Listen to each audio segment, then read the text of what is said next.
What's going on, guys? TGW 92 here. I'm joined by Wendell from Level 1 Techs and Tech Deals, aka the Deal Man. What's going on, guys? Hello. How's Hello. it going? Pretty good. Thank you for joining us. Wendell's been on the show a few times in the past. This is Tech Deals' first time coming on. Is this your first live stream? Tech Deals? No, I've done some game streams back in December, but this is my first of this kind of thing. Very cool. It's nice to have you. We, in case anyone missed it, we all teamed up recently. We're doing a big giveaway. I put the link down in the description. I've got it up on the screen here. We're all giving away something here in this giveaway for you guys. All you have to do is be subscribed to our channels, and it's all hosted over on Gleam. I'm putting in a 1700X CPU right here, Ryzen processor, 8 cores, 16 threads. Very nice prize for someone. And Wendell is putting in the motherboard that's going to go paired with this. That's the B350 Tomahawk from MSI, right? Yep. Yep. And then Tech Deals is putting in the RX 480 4GB card. So a couple of pretty good prizes for you guys. If you want to get registered for the giveaway, put the link down below. But yeah, so we're going to be getting into some tech topics here. Did you guys? I forgot to ask you actually if you had any interesting tech pickups to share with people. If you have anything handy, probably not Tech Deals because he's in a different room. It's okay. I'm in my wife's office. There's nothing in here. I have a thing just barely out of reach. Okay, Wendell's got something barely out of reach. Does my old mug count? That is a really nice mug actually. I would like that mug. I would like to get some old classic computer hardware mugs actually.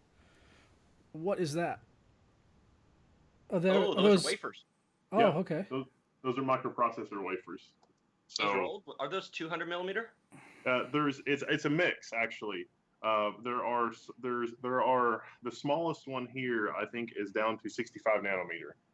But I've got some newer ones some older ones that you can actually probably just use a microscope and make out what's going on with the transistors. But yeah, I'm gonna put it somewhere on the wall back there. So just Sweet. different. It's a ARM CPUs, a CMOS sensor, and some general purpose CPU I haven't identified yet. Some people said we're lagging, so I'm attempting to fix that.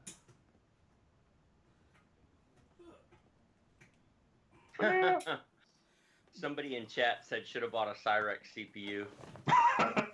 You remember the old Cyrex chips? Yeah, I've got a Cyrix 5X86 in a drawer somewhere that I keep meaning to put in my CPU collection. Well, people were saying it was lagging in the chat. It's because I was having issues recently with Skype, so I tried to do everything over Wi-Fi to see if that resolved it. So I just went ahead and popped in all my Ethernet plugs again. So I should be on Ethernet now. Yeah, I'm trying to watch it on another window, and it's coming and going. Let's see if it gets any better. Multiple monitors for the win. Not sure why it would be laggy. I'm not dropping any frames here. 0 dropped frames, streaming at 6,000 kbs. We have all the CPU power in the world, and the internet is still. There we go. They're internet. saying it's better now. Getting better there. It works now. All right, good. All right, yeah. I put in the Ethernet jacks back into my switch, so yeah. I guess it was the Wi-Fi. Never do Well, I was like I said, I was trying. If you guys remember, if you watched last week, I did the show with Steve, and his voice was all out of sync, and I was trying to fix the issue with Skype, and I mean, my Wi-Fi is actually really like fast. Like even over the adapter I was using, I get like 160 megabit per second. But it's good now. Sweet. All right, so Wendell's got some gigantic wafers. I don't have anything as cool as that. All I have is some cables for an upcoming build. I'm going to be doing a Ryzen 1700 budget renderer type build. I've got like a budget case, budget power supply. We're going to be doing an air cooler on that. And it's going to be using some gigabyte stuff. So I got black, orange, white. Oddly enough, I think I'm going to end up putting a 1080 Ti in there, so it won't be ending up budget on that side. But that'll come later. It will be budget as far as a render is concerned. The 1700 is a monster. I don't know if you guys have you been doing your renders on Ryzen since you got them or no? I did one. You did one? I have. Unfortunately, the 4K render engine in Adobe Media Encoder is broken at the moment and does not like lots of threads. So getting to 100% usage on many cores and threads is kind of broken in Adobe. And unfortunately, Adobe has carried over their attitude of they're the only people in the business, so they don't have to fix their software in a timely manner. Oh God, don't even start with me on Adobe. Anyway, Wendell's laughing because he knows what I'm talking about. Here's the thing: if you're outputting video from Adobe Premiere Pro in Adobe Media Encoder in 4K, it will not use 16 threads. 1080p, it will use more, but I've heard that. I believe that's why Dimitri from Hardware Canucks uses a quad core. Yep. And I remember seeing him do that. I was like, why is he using a 7700K? And then he explained it. I was like, oh, okay, I get it now. And I'm a noob. I don't use Premiere, so I don't get it. Handbrake is different. Handbrake will use all the threads, but I actually saw some odd results like with that when I was testing on Ryzen, where my 7700K was beating my 6800K. It seemed like the higher clock speed on that was beating it out, even though the 6800K had a couple more cores. Yeah.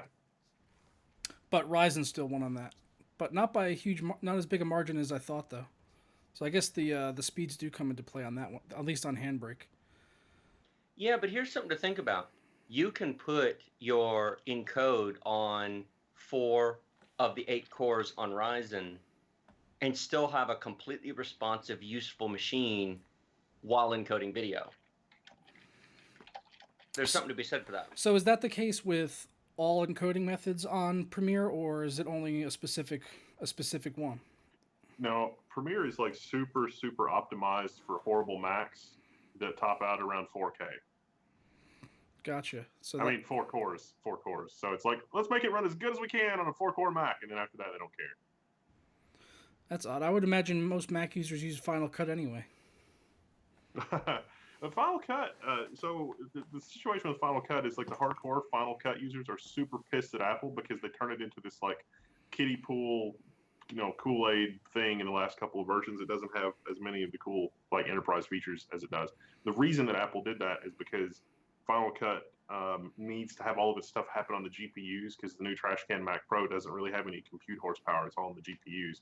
So old Final Cut with all of its CPU effects doesn't work on the new Mac Pro. So Apple fixed it by making the software simpler. Also, quick question. I was wondering, what are you hacking in the background, or are you just running a simulation of the Matrix? I was trying to get it working.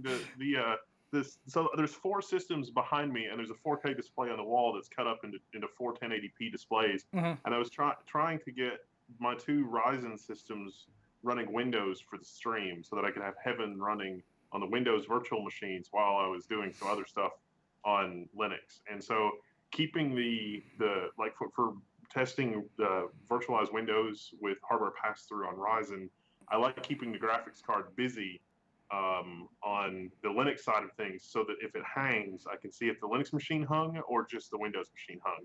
But both Windows machines on the 2 Ryzen systems hung just before the stream started, so it's just black screens.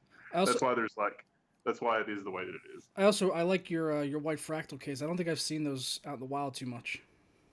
Yeah, that system actually is an X99 system. That's a 5960X. I've borrowed a bunch of hardware from friends and things, and so we've got 4 systems that we're testing: 2 Ryzen systems, a 7700K, and an X99 5960X at 4.2. So it's 5 gigahertz on the 7700K, 4.2 gigahertz on all cores on the other ones, versus an 1800X overclocked to 4.1 and a 1700X overclocked to 4.0. Very nice. So which monitor is that behind? Is that one of the AMHs? Yeah, this one's from Korea. It's a crossover. It's like a 55-inch something or other from 55-inch. 55-inch monitor or TV? It's a monitor because it doesn't have a tuner. Gotcha. But, it's just like I'm using the AMH A4 on you, so it's kind of like that. Yeah, it's got 2 DisplayPort and 2 HDMI, and it'll do 2x2 1080p. It actually will do 2x2 4K, each input being 4K, but then it downscales it to 1080p. But it also does 1080p, and so it's really amazing on the test bench for testing things because you can keep an eye on 4 machines at once. Yeah, we'll definitely have to be talking about larger display sizes when we get to this topic later on with the 32-inch 8K monitor. We'll definitely have to talk about that in regards to pixels per inch. Daddy wants. Yeah. I don't know if your eyes want, but all right, we'll get into that in a little bit. Let's get into the first topic here. This is about AMD RX Vega. They held a tech summit the other day where they were talking about it. We didn't get too much new in terms of specs, but we do know now that they're going to be 4GB and 8GB HBM2 models. So they are shipping with HBM2, and they're going to have at least 2 different versions. Whether or not they're going to do, alternates on each of those, because they did in the past on the Fury, they did the Fury X, Fury, the Nano. So we might see something like that, but right now we just know there'll be 4 GB and 8 GB versions on HBM2. I did find it interesting though in this article that he mentioned that not too many games use over 4 GB of video memory. I don't know what games he's playing, because every game that I play right now uses over 6 GB of VRAM at 1440p. I mean, maybe I know I'm in the minority playing at 1440. I was watching, someone was doing a video earlier where they were showing 1080p. There's like 30% of users. 1440 was 1.5% of Steam users, and 4K is like 0.5%. So we're definitely in the minority. But what do you guys think about RX Vega? Are you planning to pick those up or do some testing on those? Either of you? I was waiting for Wendell to We'll answer. go to Wendell first. He's got seniority. I don't know about that. But, I'll probably, yes. So looking at the numbers, it looks like an incremental upgrade. So can we assume that the 580 is going to be at the same price point as the 480? In which case, Yeah. maybe this makes sense. Wasn't there also a rumor that AMD was doing something different with like texture optimization or texture compression or something? And that would make better use of the 4 GB HBM2, like the texture cache or something that they were calling it. So maybe that will help. I didn't hear about that one. You hear about that one, Tech Deals? Well,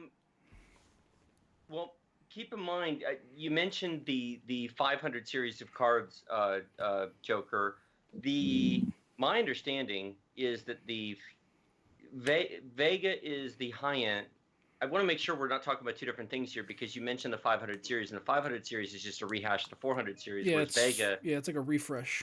is compete. Yeah, I hate refreshes. They do it because they need a new product to sell every year, but it's come on. Yeah, I think the way I look at it is Vega is kind of a replacement to Fury and Fury X. It's the high end kind of. That's kind of where it's going at. And I hope that it competes with 1080 and 1080 Ti. But if the top end card only has 8 GB and 1080 Ti has 11,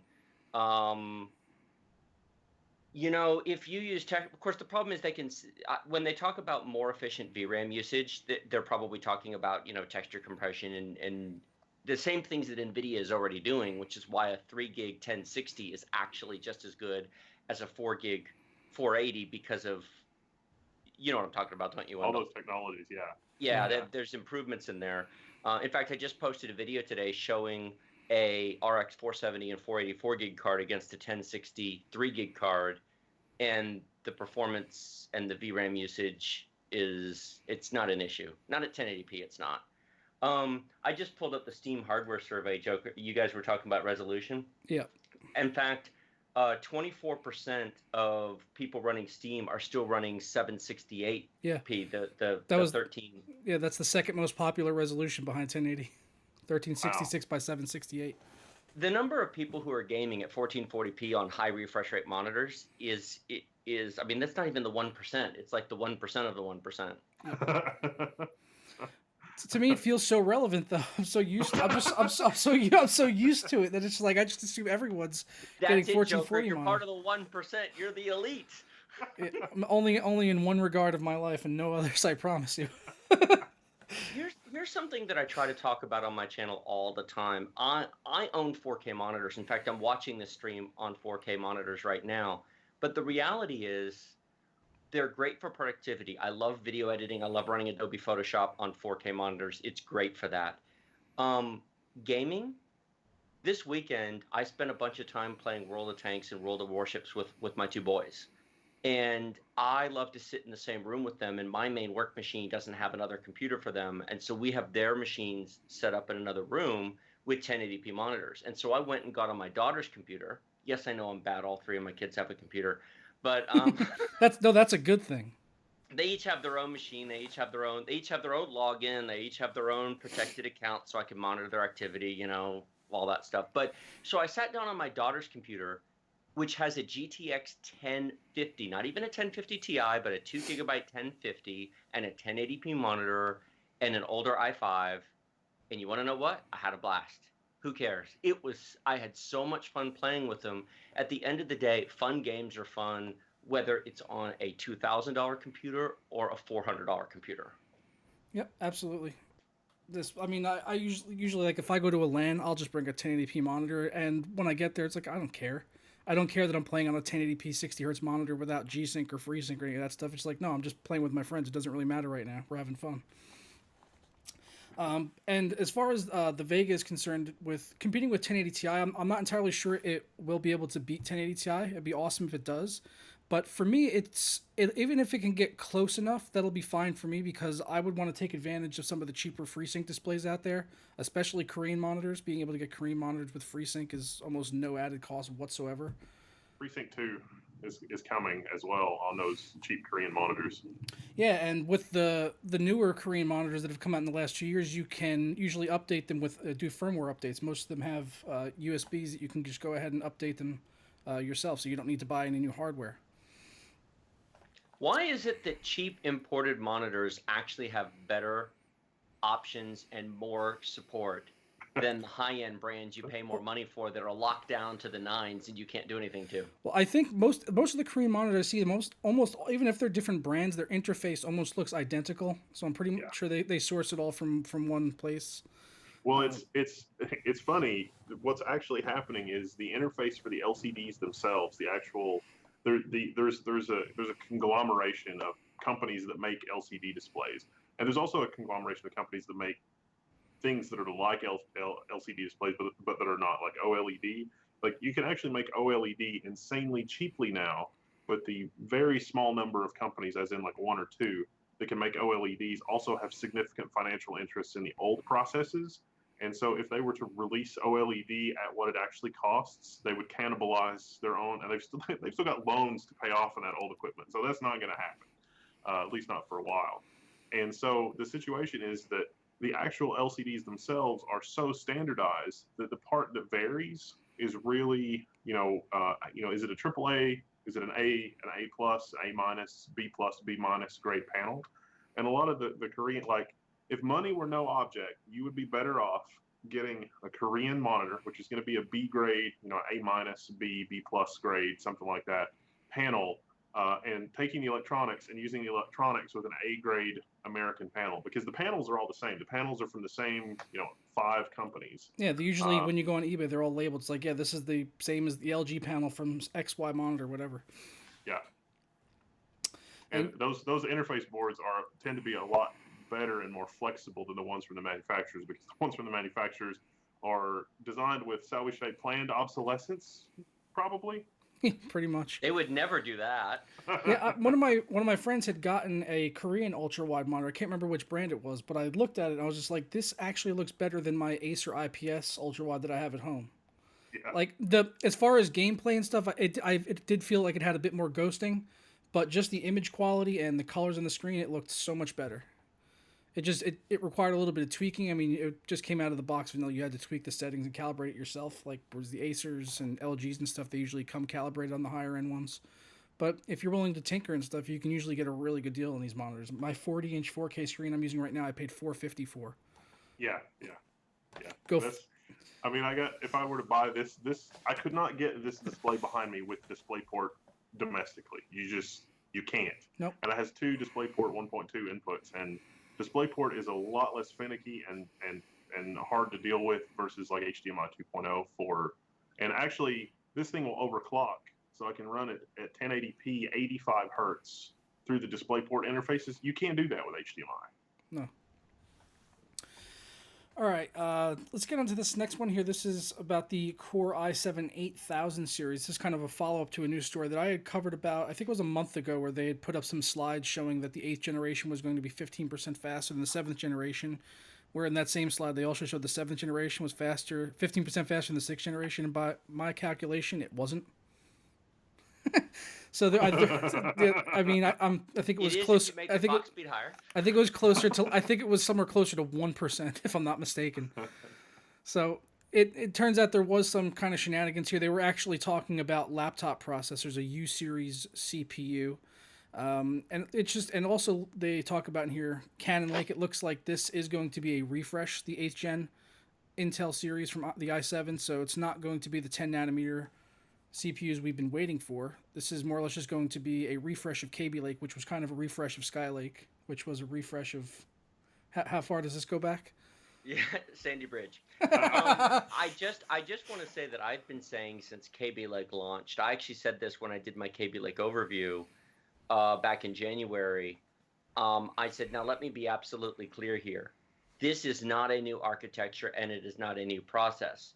In 2014, Intel didn't have Broadwell ready for a mainstream processor at 14 nanometers, so they came out with Haswell Refresh. 2013, Haswell came out, the i7 4770K. And then in 2014, they came out with the 4790K. Yeah. And they called it Haswell Refresh or Devil's Canyon. Kaby Lake should have been called Skylake Refresh Yeah. and been an i7 6770K or 6790K if they were being honest. Because if you clock Skylake and Kaby Lake to the same clock speed, there's no difference. Yep. Yeah. Absolutely no difference. Even there's no difference. Some of the early benchmarks I had saw were actually even showing Skylake winning in some games. Well, with the overclock, the thing that changed there is the default profile on Kaby Lake is the cache multiplier unlocked from the main. So all of those scenarios, people didn't realize it, but they were overclocking the Skylake CPU and cache, and with Kaby Lake they were only overclocking the CPU, not the cache, and that's why that did that. Ah, that makes sense. So yeah, Intel 8th generation. I don't know. I'm not too excited about it. It doesn't really. I mean, it's fine if you are on an running older a generation. 5 or 6 year old machine and you were planning on upgrading it. When Kaby Lake came out, I cannot believe how many people asked, "Oh, I'm running Skylake. Should I upgrade?" No. No. No. If you're running Haswell, no. In fact, the computer that I'm on right this second is a Haswell machine, and I have zero plans to change it. Why? If I replace this with a Skylake or Kaby Lake, what would it accomplish? Pretty much nothing. Yeah, it's. Oh, I don't know why I switched screens there. Yeah, it's pretty much for people that are on. If you're on older generations, it does show benefits. Like if you're on like a Sandy Bridge i5, it would make sense to maybe upgrade. But if you're going to get an i7, you'll see some gains in some games, and especially if you're doing SLI. If you're doing SLI, you'll probably see some improvements. You'll be able to get through the frames faster and get more FPS, get better scaling essentially at the end of the day. So unless you kind of fit into that, or if you want an i7 to do some like intensive workload stuff like streaming or whatever, in which case I'd just tell you to get Ryzen. I want 5 gigahertz, 8 cores. This is not. I mean, why is this so hard? This is what yeah. I want. That's what I want too. Wendell, you told me the other day you've got a Sandy Bridge dual machine, right? Still that you're still rocking? Yeah, my home machine is a dual Xeon E5 2670, and it's got it actually has an NVMe, like an NVMe boot drive, and it's like NVMe's are not supported in that. No, they totally are. It's totally fine. Is that an Intel 750 or something else? Yes, this is an Intel 750. The trick with those, I actually had somebody post on the forum. They had a slightly different motherboard than I did, and they were like, "I can't get it to work," and I was like, "I have no idea. It should totally work." And it turns out the secret for that is that the Windows installer doesn't think that it can install to that and boot because something is missing, and UEFI is that old. But if you install on a different machine and then just take the at 750 and put it in there, it will be detected by the UEFI on a system that ancient. I mean, we're talking first generation socket 2011, and NVMe is completely fine. So even an M.2 NVMe in a PCI Express carrier will work as long as there's an EFI bootloader on it. Nice. El Diablo said that TV screen behind you looks real sexy, Wendell. That's actually a monitor. We were talking about that earlier. That's a 55-inch 4K monitor. Believe it or not. Yay, Korea! Yeah, Korea for the win. Americans are too stupid for such a product. Yeah, I don't know why they can't just sell gigantic Samsung TVs with DisplayPort. That should be the new standard. Dell started selling those 43-inch 4K monitors for like $1,100 or $1,200. I think they were genuinely surprised at how well those sold. They pulled them. You mean the Philips? I reviewed one of those last year when they were $800 on Amazon, and they pulled them and haven't been back since. There's a new one. There is a model out now that is a much better LCD panel, but it's 43 inches from Dell. I put that on my desk. It's too big for a desk, to be honest. There was another company that did a 40-inch like 4K monitor. It was actually got pretty good reviews. What was the company? The Sanyo, or was that something that started with an S? I don't know why I can't remember. Seiki. Psyche, yes, that's the one. Or Seiki. Yeah, that was actually a first generation LCD panel. So like that's another instance where it's like if you want those exact features, you would actually be better off getting it from Korea because the 40-inch the Seiki was not bad.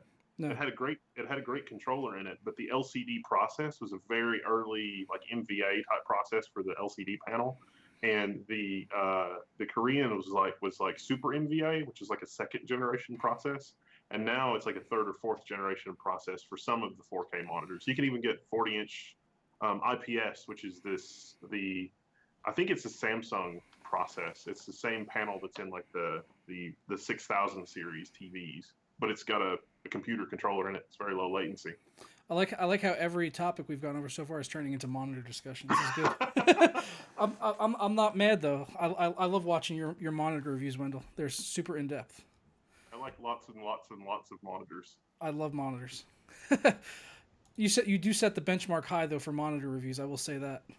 I'm gonna get a colorimeter. I don't have a colorimeter. I mean, I feel like it's totally amateur hour because it's like, oh, let's calibrate this thing and have some calibration things on the website. But I can do that now. I just haven't done it yet. Yeah, that'd be nice to get. Also, I don't. Do you have an oscilloscope to? I do. I do not. How hard is that to get set up and running? To actually to do tests. Most of the time, you don't even really need to do that. You can use a shutter. Like if you've got a decent camera that's got a configurable shutter speed. That's how I've been doing it. Yeah, you can just do it that way. And then for latency stuff, though, I don't have a CRT monitor to do pictures of it side by side, which would be good. A Leo Bodnar device would be an ideal choice in that regard. Then. Nice. We shall have to talk after the stream. All right. So next topic is going to be on Intel Xeons. I'll let Wendell take the lead on this since he is definitely the Xeon guru of us. I don't know how Tech Deals is, but I'm not as advanced as Wendell is on Xeon, so I'll let him take this one. Intel's released the Kaby Lake E3 1200 V6 series Xeon, which is the 14 nanometer plus process, blah, blah, blah, clock speeds. Basically, all you need to know here is they've dropped the TDP from 80 watts to like 72, 73. These would be perfect for appliances where you only need 4 cores, you need error correcting memory. An i3 that supports error correcting memory is not going to cut the cheese for you. Or you're doing something that would use the hardware encoding engine on the Xeon, where it's like hardware encoding, decoding of 4K, hardware encoding, decoding of 1080p. It supports more streams and that kind of thing for the ones that have the iGPU.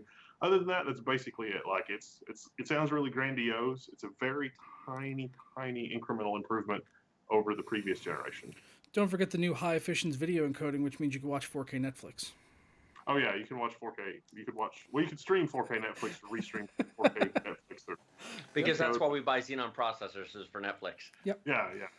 That's why I got my 7700Ks, because I couldn't do it on my 6800K, because obviously it doesn't have enough power to run 4K Netflix, even though my TV does and my Roku.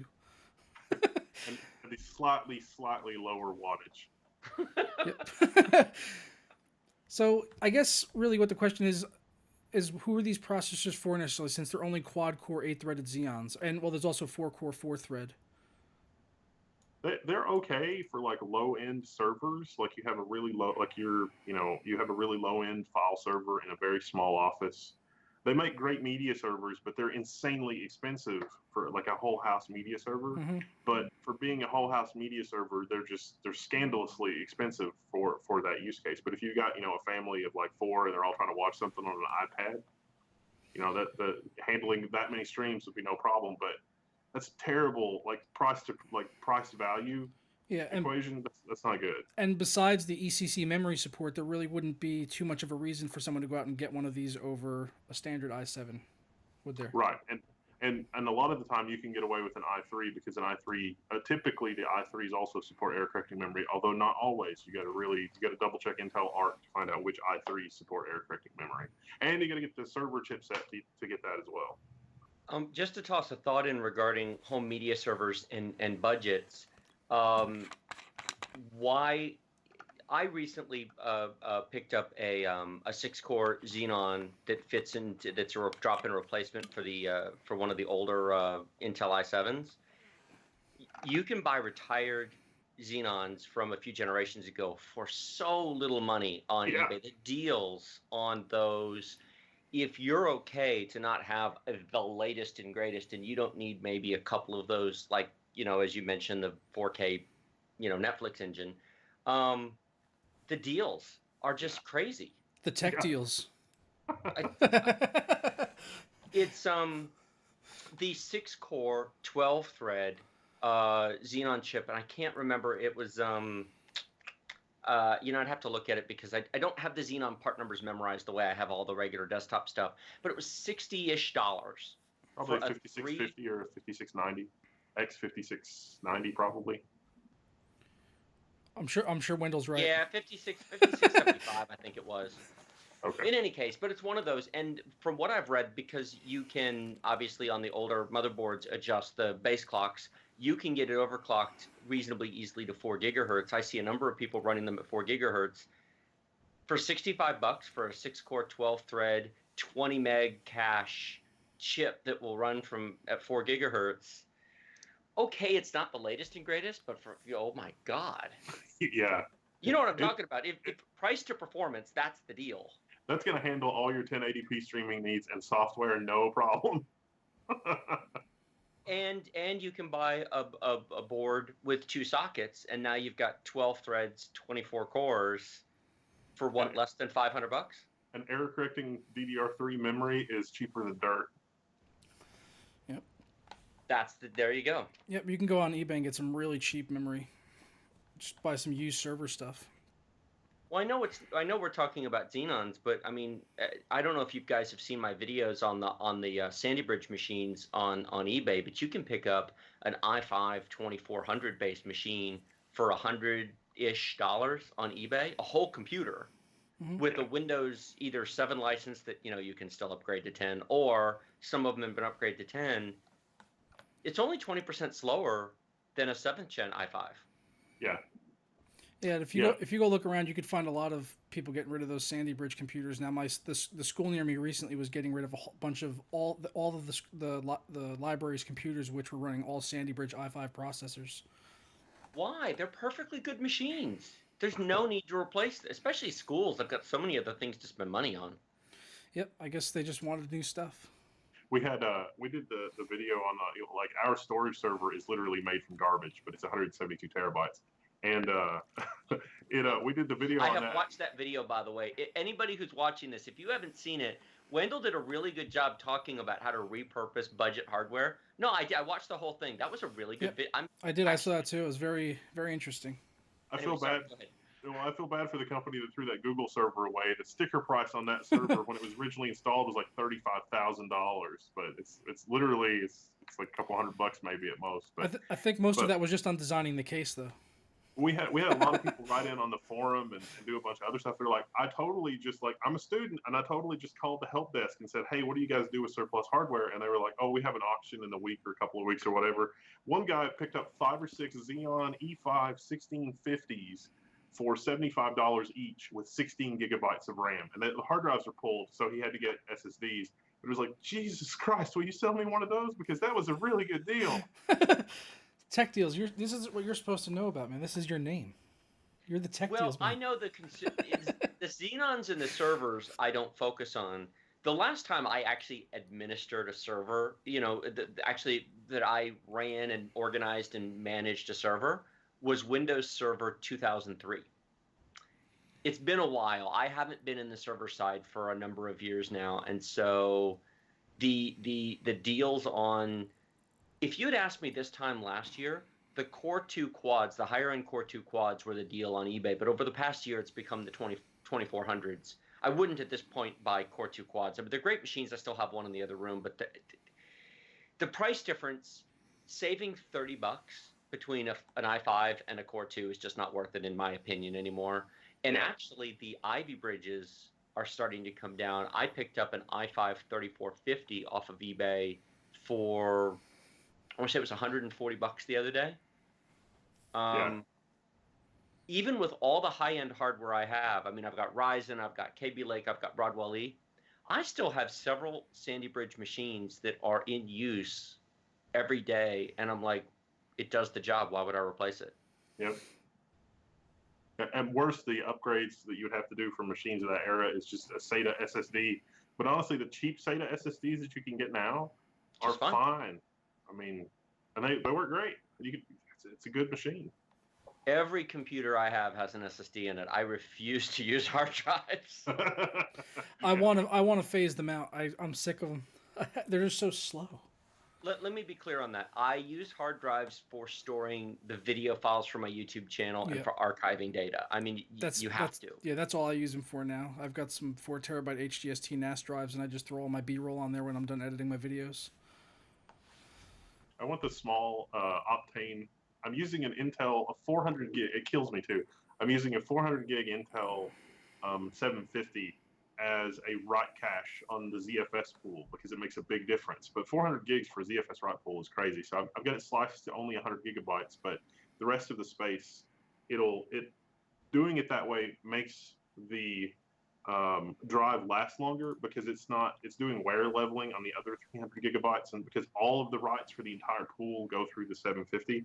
But honestly, I would be much better off with like 2 of the 32 gig Optane SSDs. And so as soon as I can get my hands on those, I'm going to replace the 400 gig separate log device with an Optane based separate log device to augment the spinning rust. But other than that, I don't think anybody should buy the thing yet because reasons. Yeah, that's our next topic. That Wendell was talking about there with the Optane memory. We had last week had talked about some of the new Optane drives. What was it, 480 gig or 400 gig that they came out with? But it's like 375 gigabytes. So that was more aimed at the server space. These are actually going to be geared at not necessarily super high-end computers. It's more so for people that would want to Wendell had a pretty good purpose there, but some people that want to do a fast boot drive but don't want to go out and get a full dedicated SSD for it, they could get these for relatively cheap. The 32 gigabytes are going to be $77. So That's the price of a 240 gig SSD. Yeah. But it's faster. No? I don't see the point of this. Not to a consumer buying an i5. It's not.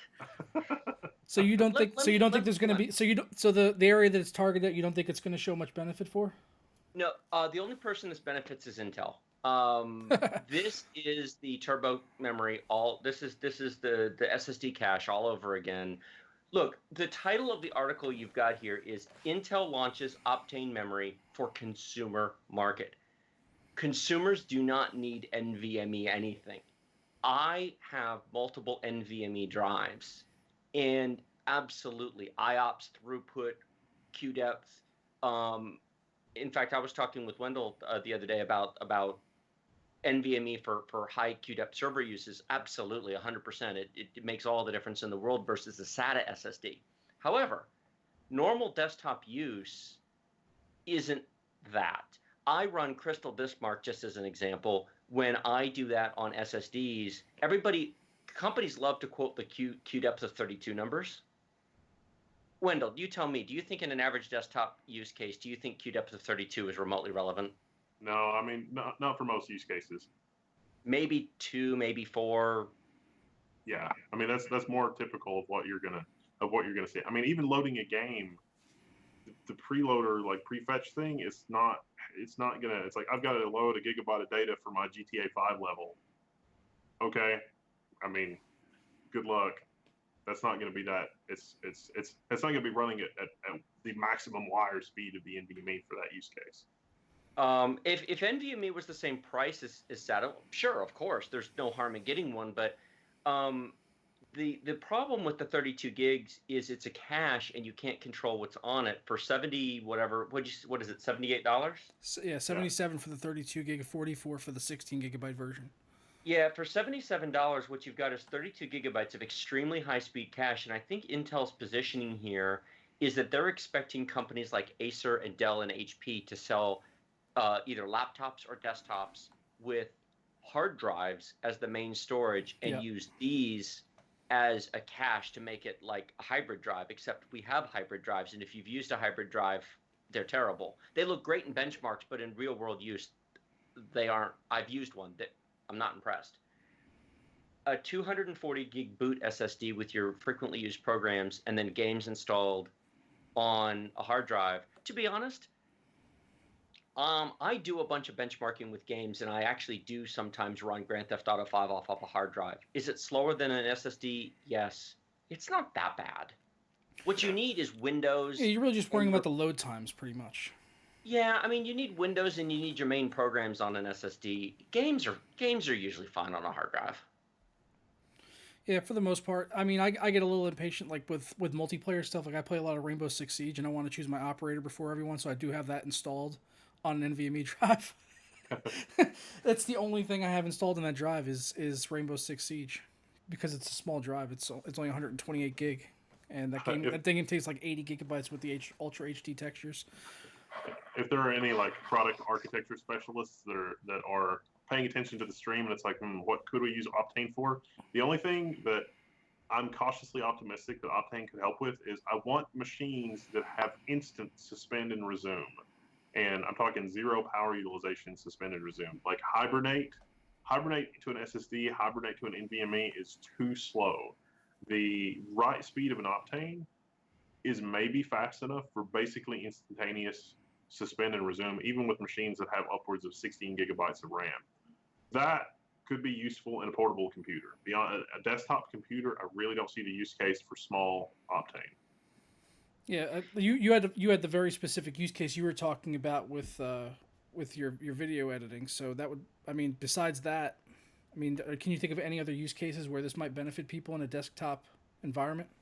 Just on a laptop, not really on a desktop. And that cache, for my use case, that Optane is going to go in a server. So again, it's not really a consumer use case. It's going in a server. So it's like, Yeah, like you said, though, with laptops, though, it could definitely be beneficial because usually you have to just choose. It's usually most laptops, unless you get into the really high end, they're only coming with one hard drive, so you got to choose whether you're going to get a really small SSD and install a second drive later on yourself, which most consumers that go to Best Buy aren't going to do.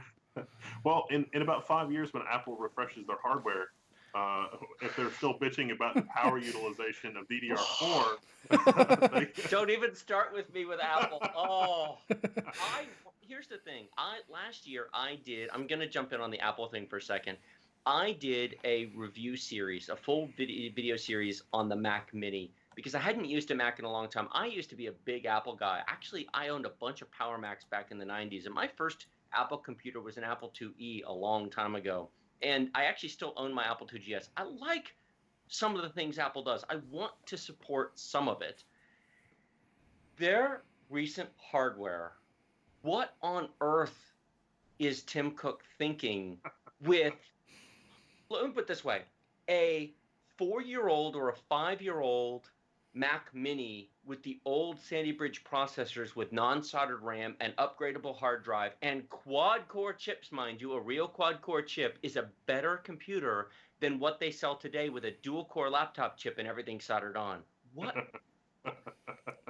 Why? Because Apple. Well, No. it's. I mean, I can see Apple with they're gonna the new MacBook Pros have 8 gigs of DDR4 because of the whole power thing, but then 32 gigs of Optane, and they're like, yeah, this thing's got 32 gigs of RAM, and it's like that's not really RAM, Apple. That's not really RAM.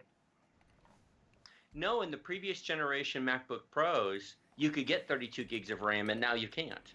Yep. What happened? Apple said it uses too much power. How much power is it using? First of all, the amount of power that uses is like this much battery. But second of all, putting that issue aside, if I need 32 gigs of RAM, which I do, I can't actually edit 4K video in Adobe in 16 gigs. I've tried it, and the system just gets out of memory errors.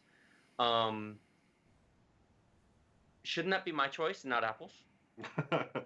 Part of it is the chips that they're using. I think they ended up going with low power DDR3, and so there's only 2 memory channels for the DDR3 on those specific machines. They didn't want to use DDR4 at all because DDR4 used too much power or whatever, and so they were like, well, we're going to go with low power DDR3. So the new MacBooks are not. I don't think they're DDR4.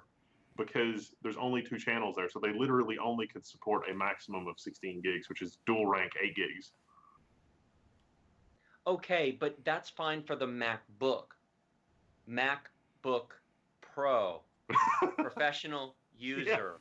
Yeah, yeah, 16 gigs. yeah, yeah. I'm not defending them. I'm just I saying had that was the 16 rationale. gigs of RAM 8 years ago. Yeah. I'm actually about ready to upgrade my Broadwell E machine to 64 because when I'm ingesting 4K video and doing transforms and other things in Adobe Premiere Pro, I'm using 22 to 23 gigs of RAM just for Premiere. If I've got Photoshop and other stuff open, I'm at 85 to 90% RAM usage on 32. And I'm not a fancy I don't use all the After Effects and other tools. 64 gigs for a professional hasn't Apple always been where the content people, professional content creators, professional animators use our products? Well, that's what they like. That's what they like to sell. But more than anything, as Lorenzo pointed out, is they're really selling a social status. They're selling the logo. People want to be seen with MacBooks in public. Not too many people want to be seen with a Lenovo. My favorite thing though is that the Mac Pro is still X79. They're still selling X79 in 2017. Isn't that the trash can one? Yeah. Yeah. For $4,000. Yeah. Plus. Yep. It's 10 if you equip it out. Yeah. And it has no. I mean, I liked the old Mac Pro towers when they used to actually sell a real tower. Those were nice in terms of build quality and expansion options.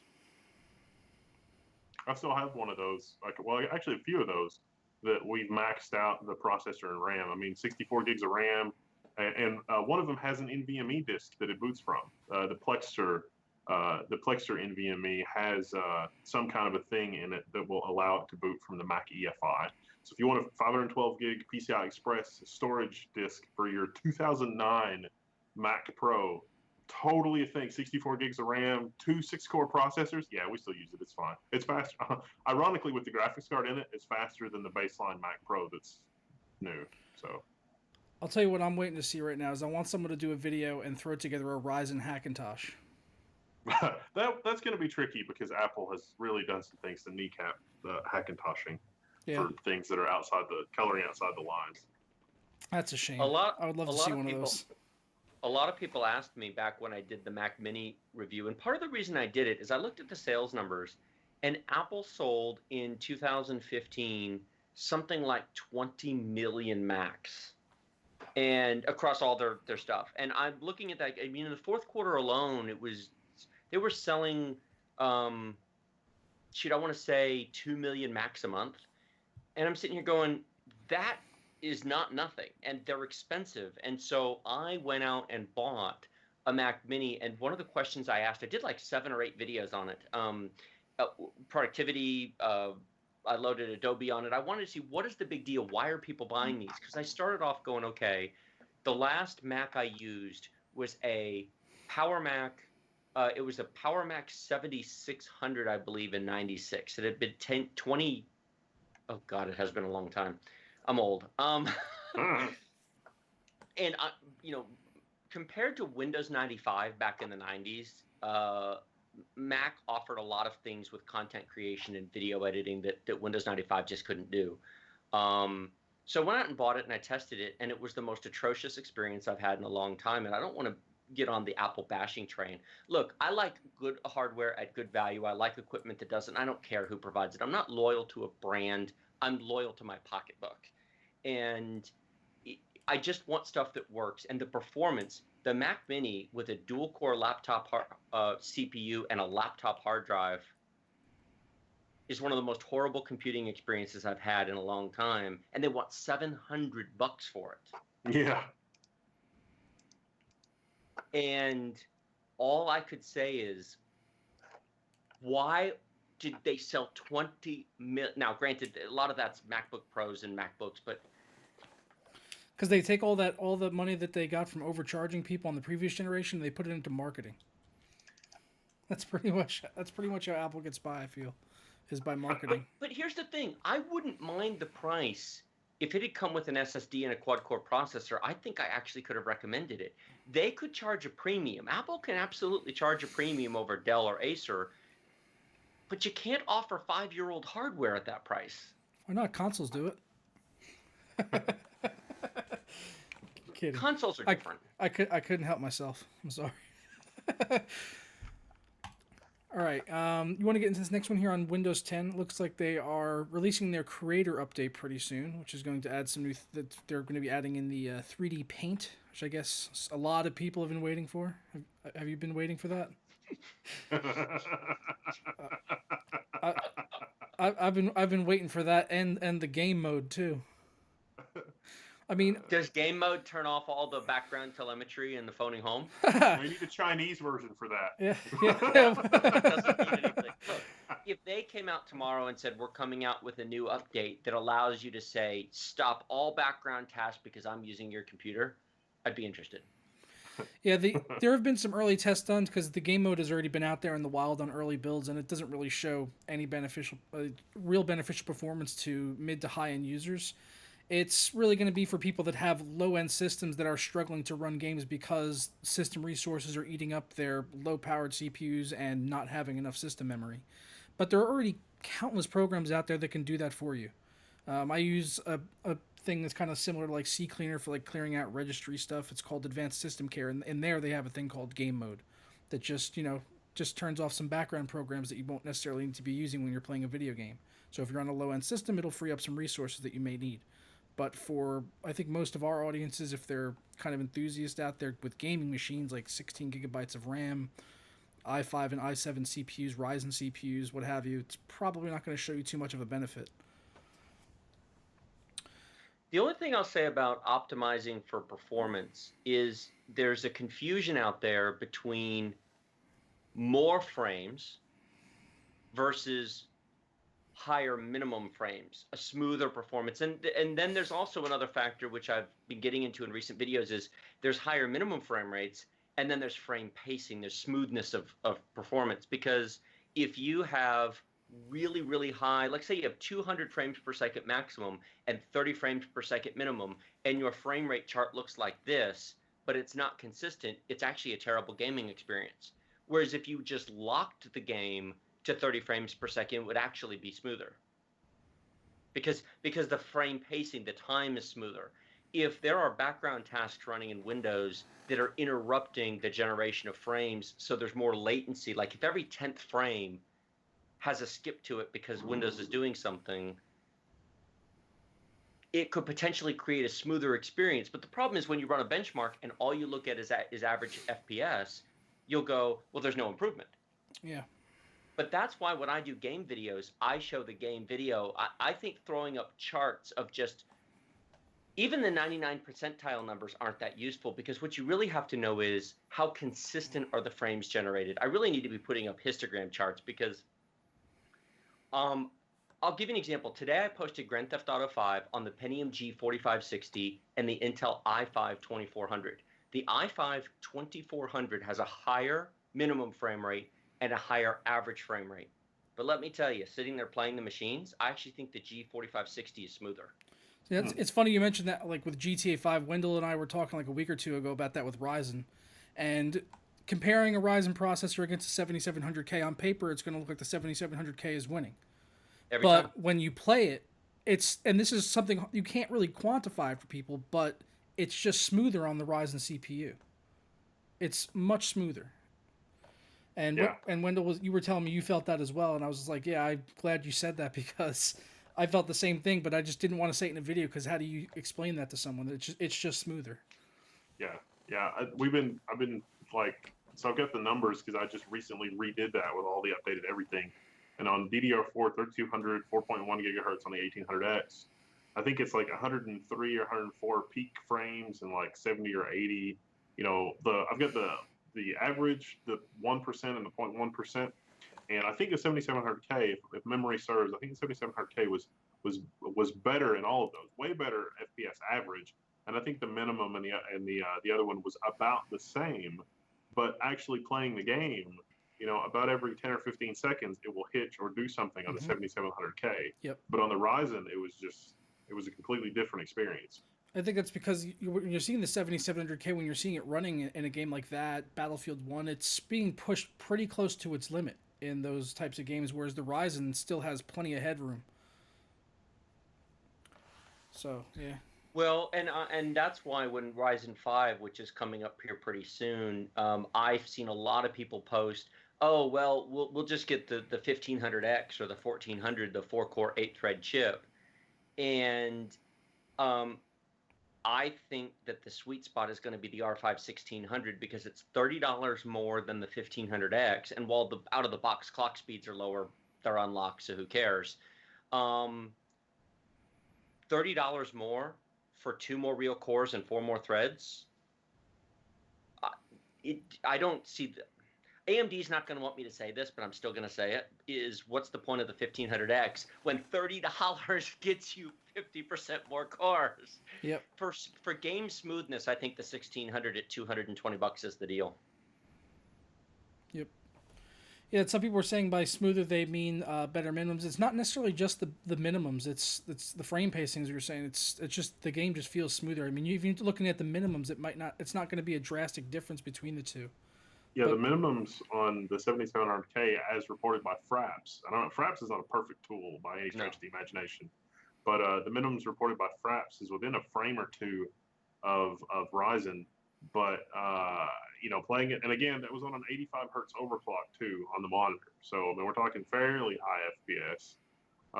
But it was definitely smoother on the Ryzen. Not that it was a bad experience on either. It's just like, well, if you want to be pedantic and nitpicky, this is the situation.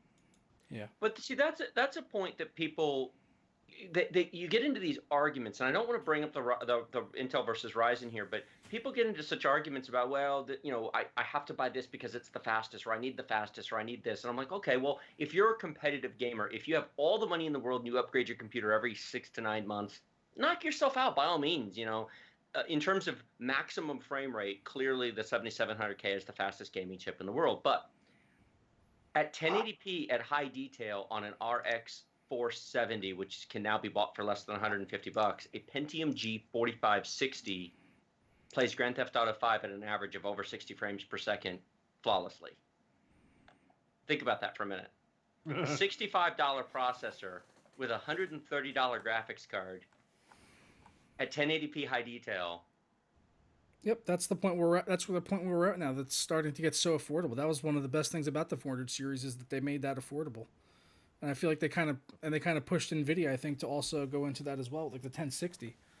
Even though that's higher now in price, it's still not as low as the 480. Needs to come down in price. Yeah, it does need to come down in price. The 480s now you can regularly find those on even 8 gigabytes for around $200, sometimes even less on deals. Yeah, Go ahead. I'm sorry. No, please. We had a deal on our website the other day. It was the 8 gig 480, and I think it was like $170 after a $20 mail-in rebate. Wow. Yeah. Crazy. Yeah, for the type of performance you can get out of it, because I've been impressed constantly even with the 480 and the 1060, but the 480 is just so much cheaper, and it feels like it's matured better over time since it's come out with drivers, and also just having the more video memory there is also kind of a plus. It's a monster of a card for what you can get them for. Yeah. Sorry, go ahead. Sorry. No, go ahead. The only disclaimer I want to toss out, and if anybody does check out that game performance I did today, you'll notice that I have NVIDIA cards in the Intel machines, and I have AMD cards in the other machines. Well, actually, the G4560 has an AMD card. I have encountered nothing but problems putting RX cards into budget pre-builds. Customs are never a problem. Old customs, new customs. My old i7 2600K, which has an ASUS motherboard, no problem. But whenever I try to put the RX cards into an old Dell Optiplex, I run into issues. Yes, I can confirm that. NVIDIA's cards are flawless in everything. So if you have a custom build, my old AMD FX 8300 is a custom built. My Pentium G4560 is a custom built. The RX cards, flawless. Optiplexes, no. You've had the same thing, Wendell? Yeah, like those i5, the Sandy bridges around here for like government and corporate surplus is like $25-30, and so sometimes I'll help like students at university or people I'm helping out with a lab or whatever. And there's like, okay, I've been inducted into the PC Master Race, and I don't have any money. And it's like, well, it doesn't matter. We can build your computer out of garbage. It'll be fine. And that needs to be a title for a video. Building a computer. Go ahead. I think there's already a channel that does that. we picked up some 460s, and it was nothing but problems. I mean, we even had like the little mini tower Dells, and so that those were even better than the small form factor ones, because the small form factor ones, when you're putting in like the half hut cards, you're really kind of pushing the power supply. There's two versions of the power supply in those. One is 205 watts, and one's 230. The one's 230, you're a lot better off. The one that's 205, you're drawing like 190 watts at the wall at that point, and there's not a lot of margin left on that power supply. On But a 6-year-old power supply, no less. on a 6-year-old power, exactly. And we had a lot of problems from AMD cards doing those kind of like weekend projects for those students, and it was very disappointing. It's like, wow, was this not really tested? And it was multiple different brands of like the 460s, and those were great. I mean, those were faster for what we were going to do with them, but we couldn't. So we sent those back and got 1050s, and I think 1050s and 750s, 750s and 1050s, because the 1050 had just come out. And you put a 1050 in those, and they work in everything. Yeah, it really is. It really is impressive how well those work. But the 460 is a better deal on a per dollar basis than the 1050 for what it gets you, but not if it doesn't work right. Yeah, exactly. And it was true. I mean, we're talking like the Optiplex 7, 8, and 10 series Optiplexes, because the university was throwing in on this thing that we did. And so it was like, they were surplusing, even some Ivy Bridge machines, and the Ivy Bridge machine. Oh, your audio just cut out. There you go. Yep, you're good. Yep, you're back. Go. And so it was not clear, what the deal was, but I tried to figure it out. I worked with the vendors, and we could not figure it out. And so it's like, well, I guess we'll just get NVIDIA, which is disappointing, but I have actually read somewhere that some of those pre-builts, the motherboards don't. Now, this isn't confirmed, but I have seen a number of people talk about the fact that some of those pre-builts don't actually meet the PCI Express certifications, and the PCI Express slots don't deliver the appropriate power. And the fact is RX 460s do pull more power than 1050s.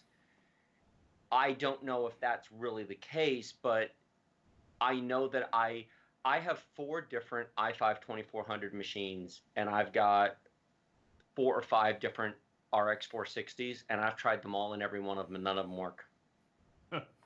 Yeah, that's about our experience with Dell and HP alike. All right, but if you have a custom machine, the RX cards are the deal by far. Oh, there we go. Someone's got a drink again. I was just telling people were saying you said deal again. I was telling them, I was like, every time he says deal, you got to do a shot. I think our entire stream audience would be wasted by now. All right, so Sniper Ghost I Warrior. love deals. As a side Drink. Note,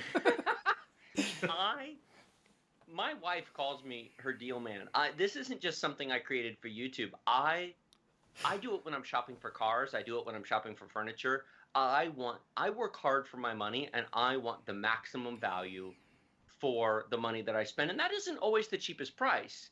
It's, do I get value for my, maybe I guess it should be tech values instead of tech deals. But what I really can't stand is when somebody comes out with a new product that's 5% better than the old product, and they want 30% more money for it.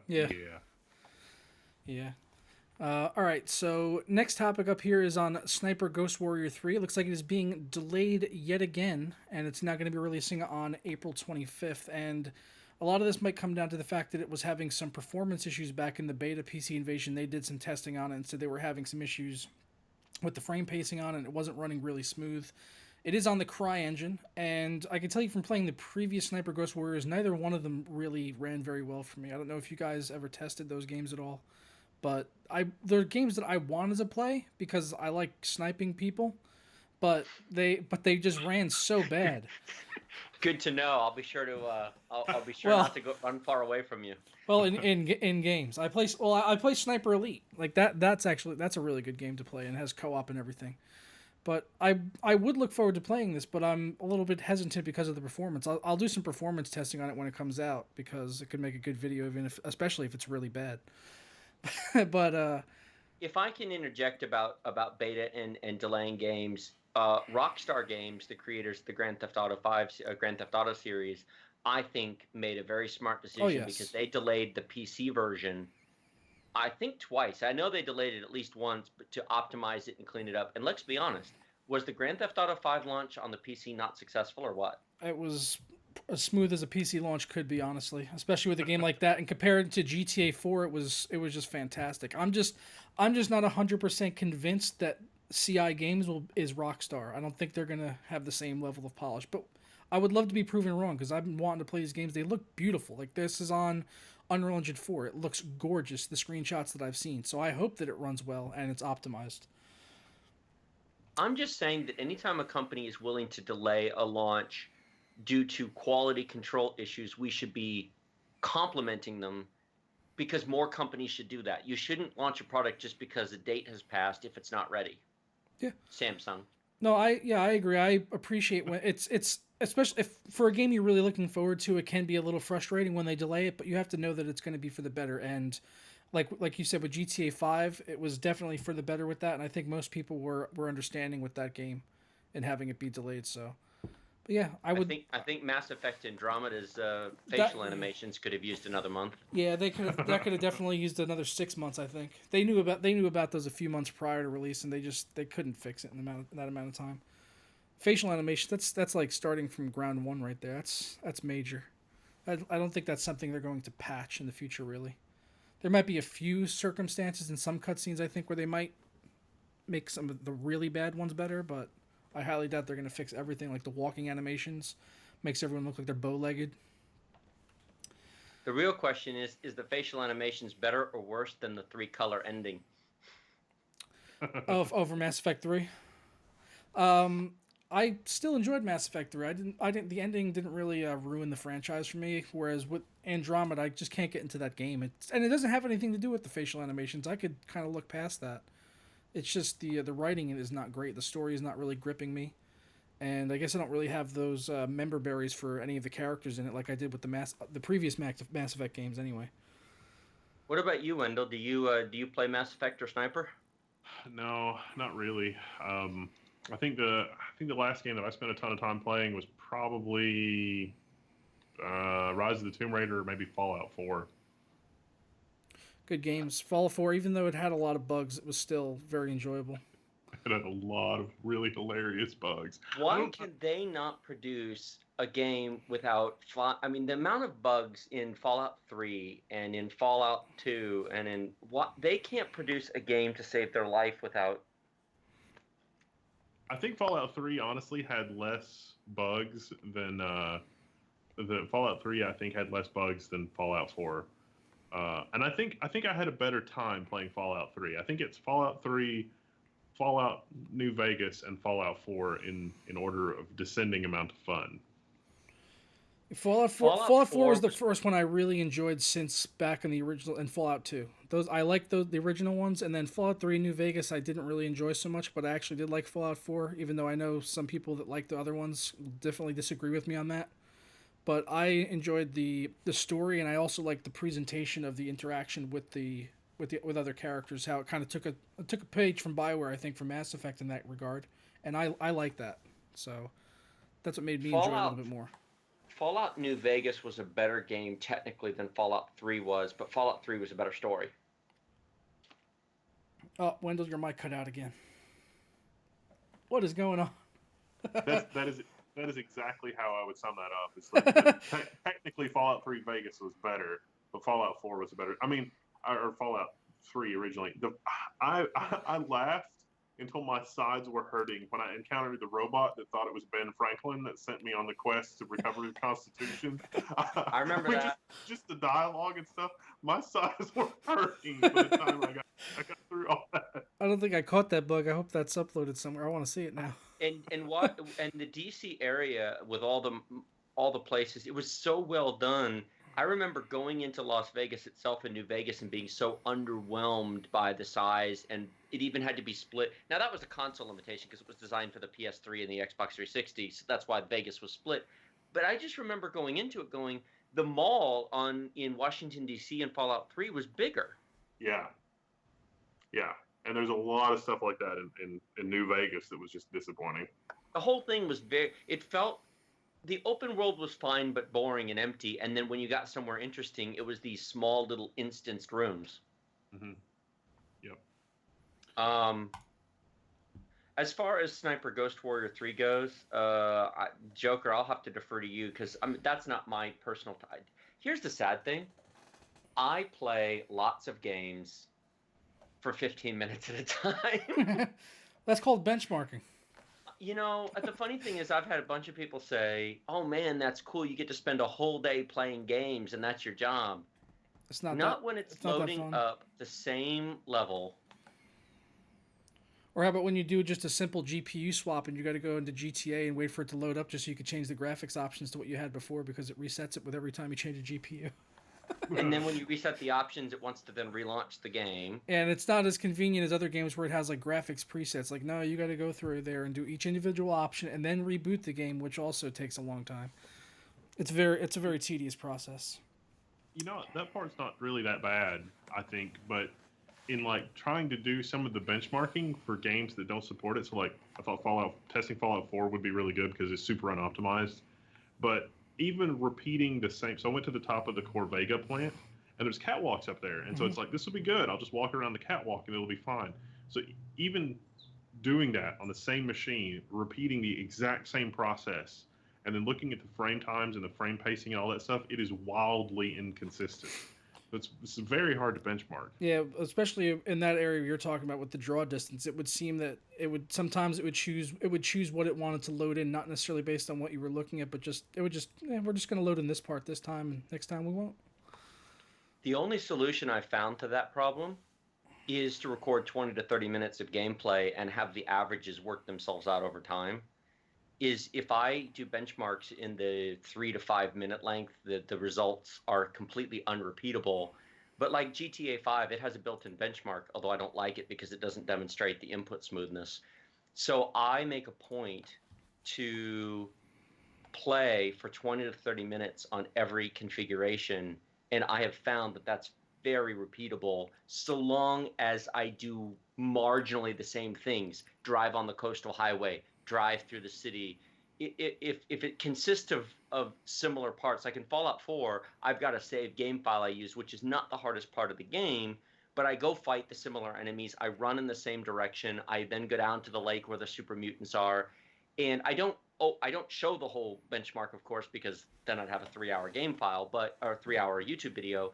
But the point is the actual Fraps run is 20 minutes long, and there's enough in there that it averages. But of course, now imagine that you want to test 20 minutes on each card, 4 cards, 4 machines, 4 games.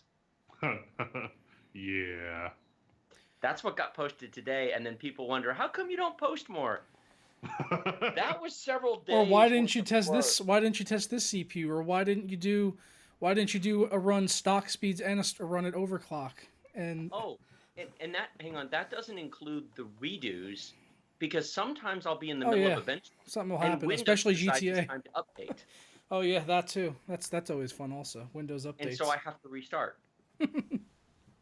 Yep. Those take days to put together, and then there's editing. Try taking 4 or 5 hours of gameplay records and turning it into a sub 1 hour video. Yep. Not to complain, I know. Hang on, let me play the world's smallest violin. For your problems. Yeah. I think Wendell's mic went quiet again. Yep. I don't know what's up. It's plugged in via USB, and so it's like sometimes USB is like, and then it's gone. We're just gonna go. All right. Hang on, that's us in gameplay. Wendell, I'm curious to hearing from you, since we sat here and went on about that. When you did that 172 terabyte video, how long did you actually spend working on that video? Oh, like building the hardware and testing. Yeah, everything you had to do to make that video. That was like a week.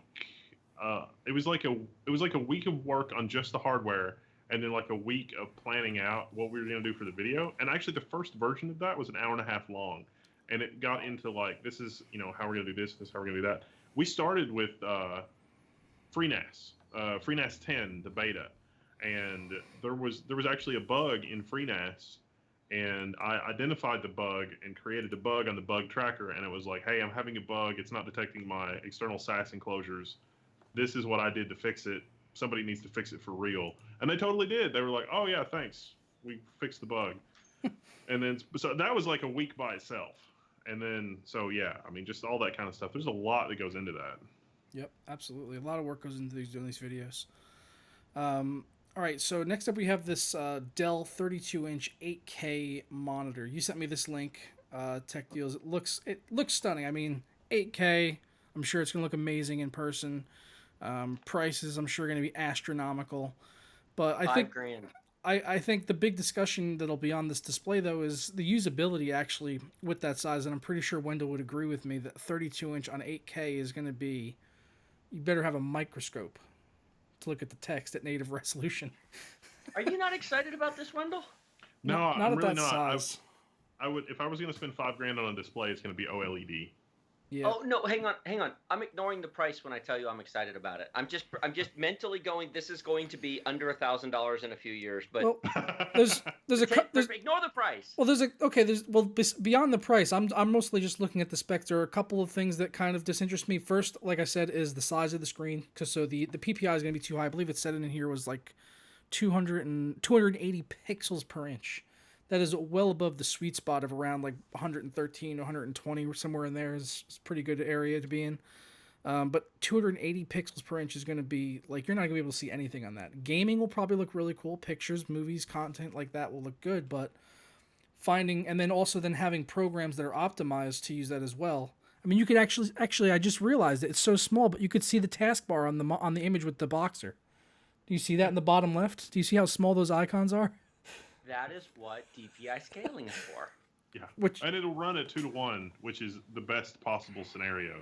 And 32 inches in 4K is almost not intolerable. Yeah, 32 inches at 4K for me is fine. I played around with an Acer monitor for a couple months that was 32 inches at 4K, and that was perfect for me for a regular monitor, honestly. 40 inches is nice to have here to kind of throw up a bunch of windows on and stuff, but I wouldn't want to have that in front of me as my main display, but 32 inches was fine for me. But I couldn't imagine doubling that to 8K.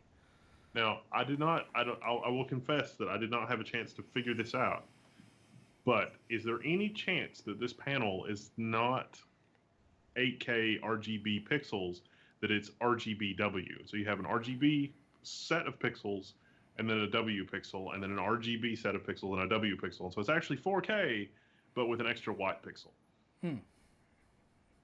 Well, we do know that it's it says that it's 100% sRGB and 98% DCI P3.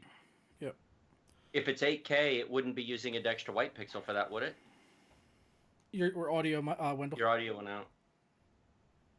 Damn it! Why does this happen?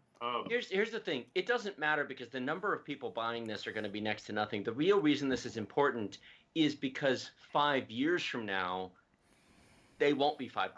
Yeah, and I also think about this. Were the first 4K monitors really any good? No, but that's true. and they also suffered from one of the same issues that this is probably going to have suffering from, is it's running on dual DisplayPort 1.4 to be able to get the 8K throughput, and there's actually two 4K images side by side. It's not a single 8K image. And the first 4Ks were that as well. Yeah, and they had those problems. And it didn't take very long to get past that. Keep in mind also the other reason why you should be excited about 8K displays is it might actually drive down the price of 4K displays, which more people will care about. And high FPS 4K. Yeah, right. If we can get 120 hertz 4K displays in the $500 price range in decent sizes, that's then what I'm 8K waiting has for. done its job. That would be nice. Yeah, that's basically what I'm waiting for, is a 32-inch 4K high refresh rate, 120 hertz, whatever, or even 100 hertz would be fine for me, honestly. And then G-Sync and FreeSync support, and put all of that in a package with a 100% sRGB 10-bit color panel, and then we're talking. It's funny you mentioned 32-inch 4K Acers. Are you talking about the $700 to $800 ones that? No, like the $1,300 one. Okay. There's in fact, I'm looking at it. It's a B326HK is the model number from Acer. Yeah. Normally these sell for about $800 on Amazon, and occasionally they've been on sale. And whenever they go on sale, I picked up a few. That's actually what's sitting in front of me right now is a pair of 32-inch 4Ks. I run them at 150% DPI scaling because 200% is too big because that makes it like basically a 1080p, and 100% is too small. And application support is decent. If you can pick these up for cheap, they are very nice monitors. But compared to professional displays, this Dell here is a professional display. Have either one of you used one of the Dell 30-inch 1600p monitors before?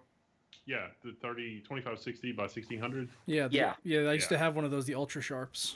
Those are awesome, aren't they? Factory calibrated. Yeah, really. they were. They're gorgeous. Yeah. But how expensive are they? I mean, they're crazy. $1 zillion. And good luck finding those nowadays. They just abandoned 16 by 10. It was such a nice aspect ratio too. They just came. Dell just released a new model of that actually. Oh really? It's 16 by 10. Yep. Wow, 16 by 10, nice. 1600p, 30-inch. They refreshed the Ultra Sharp.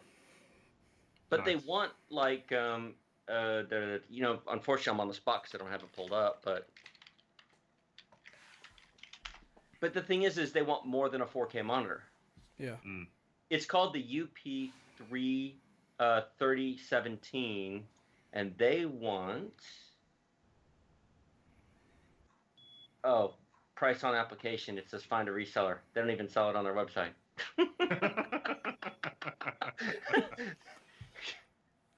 Anyway. All right. I'm getting to a point now where I'm not sure if we should do these last few topics or do Q&A because I only got about 9 minutes left. I got to go at 7 p.m. So I mean, I know we can ask the viewers if would they want to hear more about Amazon furniture and Twitch streaming and Mordhau, or would you rather do Q&A? I would skip the Amazon, and I would just mention briefly the Germany wanting to regulate live streamers as broadcasters, because that's a pretty big deal. Yeah, if you guys want to start throwing your questions in the chat, we'll have about 8 minutes to do some Q&A with you guys, and while you are posting your questions, we'll briefly go over this one here. So it looks like Germany is trying to regulate 24-hour live streams, and at first when I read that, I was just like, oh, that's so people that want to do long streams, it could impact them, but I think this is more so people that literally stream 24/7. I think that's what this is kind of focusing more on, because one of these the channel they were talking about here, Pietsmiet TV. How do you even say that in German? I don't. That sounds like Russian almost. Pietsmiet. Right, but their first response was fine. We'll go offline 5 minutes a day. To which the response is okay, 23 hours. Yeah, basically what they're trying to do is tax them and regulate them like they do television, saying that okay, if you're going to be on 24 hours a day, 7 days a week, then you are now a TV channel and you fall under all. You have to comply to all the regulations that TV would. In Germany, it's depending upon your size and other factors. I did read this before we got on. It's between $1,000 to $10,000 to register as a broadcaster, and it's something you can do. And for TV stations, that's a trivial amount of money. But to a Twitch streamer, well, okay, there are Twitch streamers to which that's a trivial amount of money, but to most Twitch streamers, it's not. It is. And then the commentary is, well, great, they'll just stream for 12 hours a day. But the reality is what Germany is trying to protect the big broadcasters. Don't you think that CBS and NBC and all the big networks are concerned that young people are not watching pushed broadcast television? Well, that's definitely. I mean, we're seeing the same thing here in the United States. We're seeing a lot of pushback on the YouTube community from the general old school media, news outlets and stuff. That's why at least I think it's a lot of these hit jobs they've been doing on a lot of YouTubers is these companies like Wall Street Journal that are losing their viewership to individuals on YouTube, and they're kind of fighting back. The way that they're fighting against that is by going after things like the advertising dollars. You saw that, I don't know if you guys saw that recently, that article about all these advertising dollars being pulled away from YouTube from all these big companies, but it was really just these old media companies kind of covering that, and it almost seems like they're doing it to try to make YouTube look bad so that they can get their advertising dollars back. Disney pulled advertising from YouTube, for example, but keep in mind that Disney owns ABC and ESPN. And Maker Studio. which is a massive YouTube network.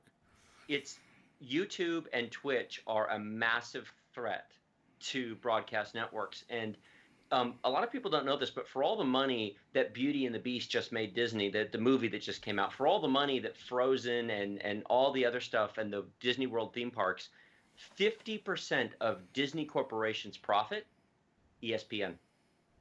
ESPN makes 50% of Disney's profit. Wow.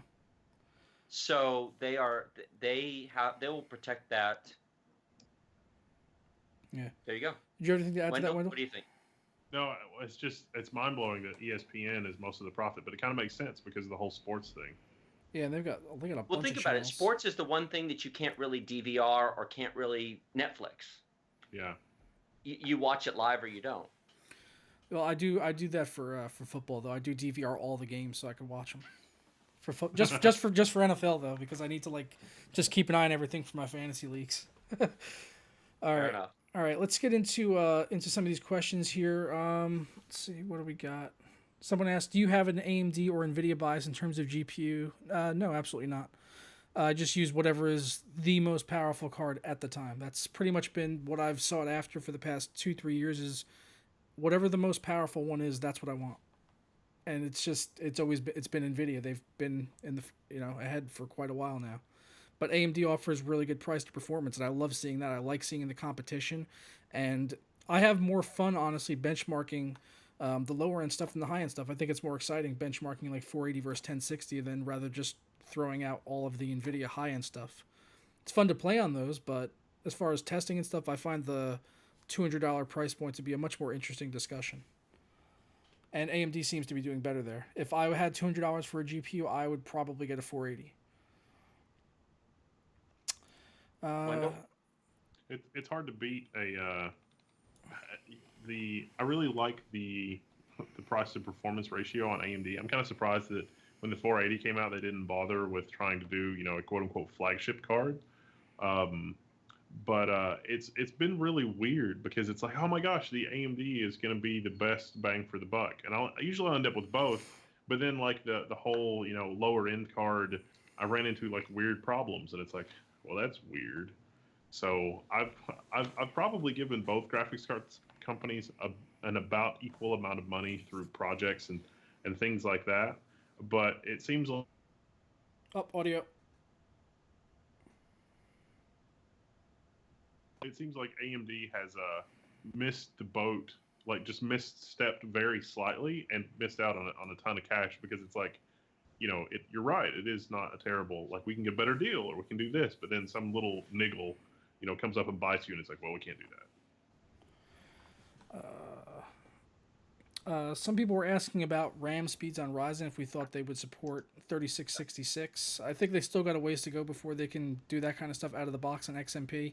I did see that video recently from Mind Blank Tech. I don't know if you guys caught that, where he tested 3600 RAM against the 7700K. Really good video you guys should check out, where it showed the higher RAM speeds are super beneficial when it comes to Ryzen with the Infinity Fabric.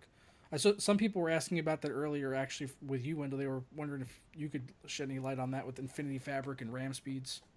So I got 3600 working on the Gigabyte Gaming 5, nice. the Aorus Gaming 5, but it's with 112 FSB, so it's 2666 normally. But from 2666 to 3200, it is quite good.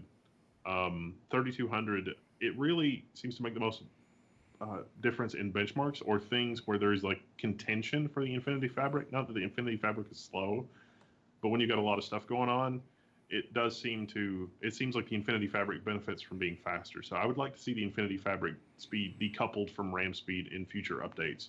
But DDR4 3200 in benchmarks makes a huge difference. But in terms of perceptible difference while playing the game, it's less. Katze wanted to know if you've tried the new Tai Chi 1.94 XMP RAM BIOS update for the what's that, the ASRock. The one that came out today. The ASRock Tai Chi. It literally came out today. It is over there. I have not flashed it yet. But the one that came out yesterday, I have tried. But see, that's the weird thing. I never had problems from my Tai Chi. Honestly, the Tai Chi for the Kingston HyperX kit, for the G Skill kit, and for there was another kit. I think it was Guile. Am I pronouncing that right? Geil. And the Kingston error correcting kit, it worked perfectly first time, even out of the box configuration. It was the only one, no updates, nothing, and it was perfect. And the Gigabyte one with it's like the F5F, I think it's the F5F BIOS. I'm finally able to get 2933 pretty stable, and I think 3200 works, but 3200 doesn't always work on a cold boot. But other than that, the RAM, like I can see why on launch day a lot of people have problems with RAM speed, because the Taichi was the only board that I had that would do 3200 on day one. Have you thought about joining Jay's 2 cents for the 30-day Ryzen challenge? I've been using my Ryzen system since I got the Ryzen CPU. Since I put the system together, I've been editing and rendering all my videos on it because it just blows my 6800K out of the water. We did a game stream with the Ryzen 1800X clocked at stock. I think it was stock. I'd have to double check. We did the Ryzen 1600X with 2 cores disabled, so it was 3+3. We were playing Doom with a 1080 Ti. We were playing Doom at 4K on Ultra at 4K with OBS running in the background. We downscaled the 4K to 1080p, sent it out to Twitch at 6 megabit, was capturing 4K from this camera and live cropping it down for the stream, because there were actually 3 of us playing, so it was a pretty good chunk of video, and capturing the audio and sending all that to Twitch, and 6 cores, and it was buttery smooth, 100 FPS across the board. It was nuts. It was completely nuts. Yep. Yeah, and for doing streams like this, it's I'm sure, I don't know if people can really notice. You might have to go back and look at older TGWs, because I was using NVIDIA hardware encoding previously. Now I'm doing it on X264 because the Ryzen could just handle it. It's like whatever, no problem. What bit rate do you want that at? Somebody asked what my favorite football team is. Oakland Raiders. Unfortunately, now the Las Vegas Raiders. It's kind of sad. New stadium looks beautiful, though. Let's see if we can get one more good question. When is HBM on CPUs coming out? We'll have to wait for that one, I guess. I would like to see Intel come up with a really new architecture thought process other than refreshing Sandy Bridge again. And unfortunately, if you really look at the architectures and the chipsets, the difference between Z68, Z77, Z97, it's very incremental changes. We've had 6 years of very minor changes. To get HBM on CPUs, I think Intel needs to go back to the drawing board, because they're running out of process shrinks. I'd love to have a conversation, which we don't have the time for, on we're now going to see at least 4 generations of CPUs at 14 nanometers. Broadwell, Skylake, Kaby Lake refresh, probably either Coffee Lake. I don't even know if Cannon Lake's going to be on 10 nanometer. Yeah, Cannon Lake is meant to be the first 10 nanometer. That's kind of what we're waiting for, because that's why this next one's going to be a refresh. It's still going to be 14 nanometer. Right. So the question is, if it used to be every year they would have a process shrink, or every 18 months or whatever. The point being is, if we're not going to be getting process shrinks like we used to, they're going to have to actually go back to the drawing board and say, we're going to have to design our chips more intelligently rather than just count on this ever-shrinking Moore's Law, because they're reaching the end of the universe. I see what you did there. Intelligently. What they've done, like they've had this problem in the server space for a long time. It's actually really funny. The 22-core Xeons, for example, can't directly talk to hardware. Half the cores, like 10 of the cores or 12 of the cores or whatever, can't actually physically talk. There's too many cores and not enough interface bus. And so Infinity Fabric already kind of sort of solves that problem, maybe. But that's not what I wanted to talk about. What I want to talk about is Intel. Those are $7,000, $8,000, $10,000 chips at the top end. Intel also sells $10,000 4-core chips. I was like, wait, what? Yeah. Audio.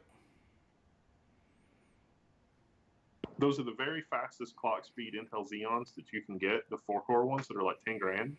And they have like 60 megs of cache or 80 megs of cache. Intel's next move is to put more cache on the CPU, but that's also where you have a lot of transistors, and so that means that you're going to get fewer CPUs per wafer, and if there are fabrication problems, you will get fewer good CPUs per wafer.